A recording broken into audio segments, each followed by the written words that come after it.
What is going on, guys and girls? It is GhostRobo, and welcome to some official Battlefield 4 multiplayer gameplay that I actually play. You're watching me play the game, running around, shooting guys, doing all that stuff. That is me from E3 2013, where I had an extensive hands-on opportunity with the next-gen Battlefield. I got to play it on a PC with an Xbox One controller, so it was sort of best of both worlds. Super, super gorgeous graphics and a brand new controller, which is a very cool controller. A lot of cool new tweaks to it. I prefer the PlayStation 4 controller slightly, but no matter. We're talking about shooters and about Battlefield 4 here.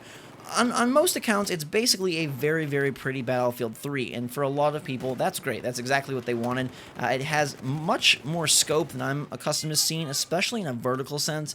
This level takes place primarily around this gigantic skyscraper that eventually can crumble and really bring about a bunch of destruction upon the level, but it's quite impressive with how high the skybox reaches. The fact that you can actually go to the top of this building, jump out, have firefights atop it, and then watch it all crumble to the floor is really, really cool. And of course, sort of pushing all the particle effects and graphical fidelity that you're going to see on PlayStation 4 and on Xbox One. And it makes me very curious how the whole shooter scene is going to shake out, because we've got Call of Duty Ghosts coming out later this year, we've got Battlefield 4 coming out, and of course they're going to release first on the current gen consoles, Xbox 360, PlayStation 3, and PC. And when they do finally come out for PlayStation 4 and Xbox One, how will that affect things, especially because there really isn't another challenger this fall? You know, in the past, Medal of Honor has tried to dig its heels or its claws into sort of the shooter space, but it's basically back to Battlefield versus Call of Duty this fall. And pre-orders for Call of Duty are down year over year, and that's not surprising. Black Ops 2 had sort of a huge fervor around it, and so it doesn't really surprise me, especially with new consoles releasing, that people would not be pre-ordering Call of Duty Ghosts as extensively. Battlefield 4 is looking to make a huge push, again, against the Call of Duty franchise and see what they can do, assuming that they have the prettier game, assuming that they have the better performing game, especially as we transition into these more powerful systems. Will that give them an edge that they previously were not able to take as much advantage of, or will Call of Duty Ghosts be able to hold up equally? And for me, the big kicker in all this is Titanfall, and Titanfall is doing a couple of very interesting things from a gameplay perspective that I think are evolving on the formula, because for the most part, Call of Duty Ghosts is just the next Call of Duty, and Battlefield 4 is just the next Battlefield, and there are different things about them, and new additions to the single player, and of course rebalancing and new features to the multiplayer, but all things considered, it's basically just a sequel to the last Call of Duty and a sequel to the last Battlefield. Titanfall is really trying to make some waves in a few things that they're doing. My favorite is probably the fact that after a match is over, there is a race to the extraction point where you can add extra bits of XP, so it makes it more of a fun thing upon the ending of a match. It's not just like, oh, you win and stare at a stat screen for 45 seconds while you're waiting for the next round to load. No, there's some action that takes place, and the winning team has to get back there with single spawns, whereas the losing team is basically just firing away and trying to take them out before they can escape the battlefield. I think that those kind of things that they seem to be doing, all signs are pointing to them really taking all the information that they've gained from a full generation of first-person shooters, especially online multiplayer, and really evolving their game to a degree. Is it really taking a drastic step in some crazy direction? No. But they also are releasing at a time when people will kind of be a little bit over the initial craze of Call of Duty Ghosts and Battlefield 4, putting their game probably, I'm guessing, around the March-April timeframe of 2014, gives enough room for them to sort of let the fires settle on the whole next-gen craze and on the next first-person shooter phase of the year, and really reveal, hey, we are a major player in this scene. Will they be able to capitalize on the new audiences, on sort of the new makeup of the landscape? Because there's going to be PlayStation 4 and Xbox One out for a couple of months before Titanfall releases, and it'll be interesting to see how that all shakes out. What's the adoption rate? How many people are just still playing on 360 and PlayStation 3? How many people moved from 360 to PlayStation 4? How many people moved from PlayStation 3 to PlayStation 4? And what is sort of the turnover ratio between generations? But it's going to be very, very interesting to see how the battle between Battlefield 4 and Call of Duty Ghosts goes. And then for me, the more crazy thing is how can Titanfall reshape the landscape? Can it reshape the landscape? Because for me personally, another 5 to 8 years of just annualized first-person shooters with small tweaks is going to get old fast. It's already gotten kind of old in this generation, and nothing against these games. They're super fun games. They're very well polished for the most part. Yeah, their single players are usually quite lacking, at least from my perspective, but I love the multiplayer. I have a lot of fun with the games.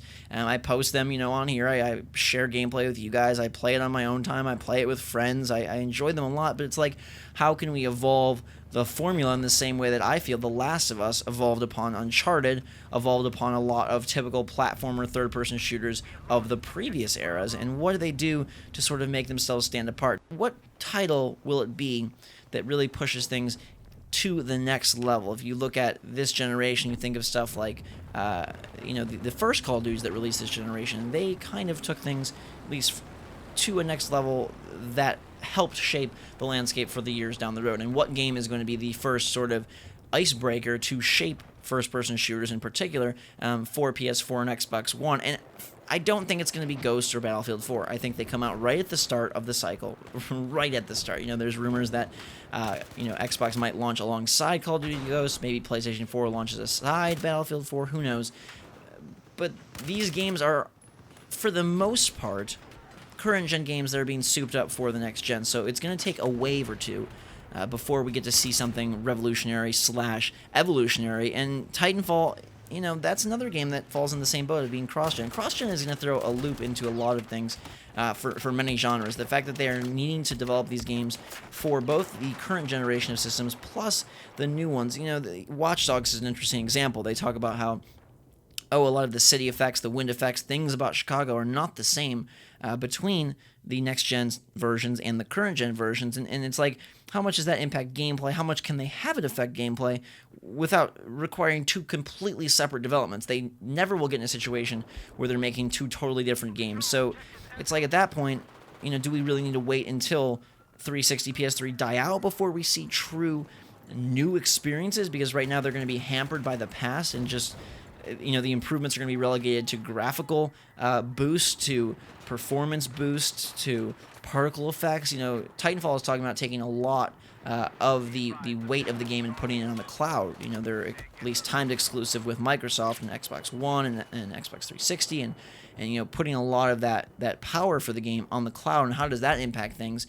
And again, is that just surface level cosmetics, or are they able to really redefine AI, redefine gameplay, and who is it going to be? I almost feel like it has to be a brand new player. I feel like it has to be someone who is not involved with previous Call of Duty development, like Respawn and the Titanfall guys. Someone who is not currently making a mainstream huge first-person shooter like the Battlefield 4 team or like the Call of Duty Ghost team. It's almost as if it has to be somebody who comes new to the scene, or a studio that you wouldn't expect tackling this and saying, hey, we've got a brand new idea and let's just throw it out there and hope it clicks. And maybe it takes a bunch of them to stick, because we've seen a rise in competitive gaming, we've seen a rise in online gaming, we've seen a rise in shooter gaming in general that is unprecedented. It sort of took over the video gaming space the past decade, and that hadn't happened previously. So we're very, very comfortable with a lot of the established patterns and procedures that are, that make up FPS online multiplayer. And frankly, I don't have a great idea for what they could do to switch it up. It seems like it's such a very,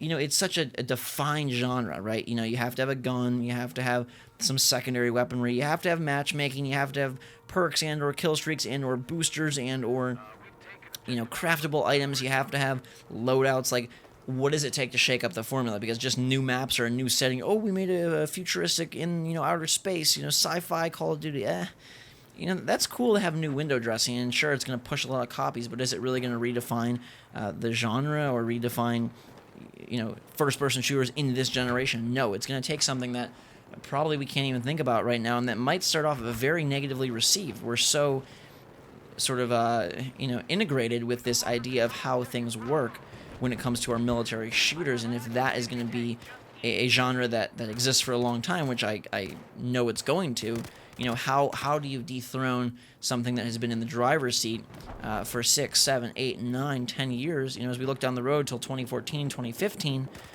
who can be that new player? And that's what I'm curious to hear what you guys have to say. Do you think there's a studio out there that could really redefine the shooter experience, or do you think it has to be a brand new group of devs that have never, seen the light of day on a current console? What are your thoughts? How would they do it?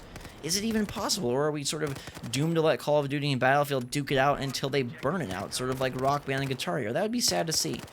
You know, there seems to be more room for innovation in the shooter space than in the music rhythm genre space, but who knows? Perhaps it's not possible. Perhaps the right people aren't there yet. Perhaps the right ideas haven't been innovated yet. Perhaps it will just sort of grow and grow and grow until it hits its burst point, and maybe we've already hit it, and then start to slowly drop off. Killzone 3 falls into a really interesting position, or Killzone Shadowfall, rather, not 3, excuse me. That's a game that looks awesome, that has a much a higher focus on single player, but definitely will be bringing a multiplayer component to PlayStation 4, and I feel like it's getting glossed over completely. I feel like if you're not Call of Duty, if you're not Battlefield, if you're not Titanfall now, you know, you don't matter when it comes to first-person shooters, and again, it creates a monopoly on the market that not only limits the games that are being sold, but also limits the ideas that are considered successful, good ideas. So how are we going to shake this up? Who is going to do it? When will it happen? Those are my questions for you. Hope you guys enjoyed this Battlefield 4 gameplay. Hit that like button if you did. Made sure I went out of my way to bring it to you, and I hope you enjoyed it. It was really fun. I enjoyed my time, like I said. Got to really play with the Xbox One controller, got to really see the very pretty graphics, and I've been super impressed by everything that I've seen from PlayStation 4 and Xbox One for the most part. I think they're going to blow you away when those consoles hit your hometown later this year. Until that time, though, guys and girls, thanks so much for watching. Hope you have a fantastic day. Drink some hot chocolate, and we will see you all later.